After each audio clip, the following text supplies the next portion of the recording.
Okay, driving through South Dakota, in the southernmost part of Badlands National Park, and Chris and Jocelyn are in the car behind me. As you can see, I'm driving Chris's car with all his stuff.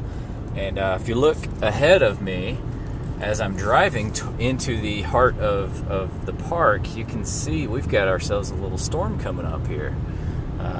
It's looking pretty ugly, actually.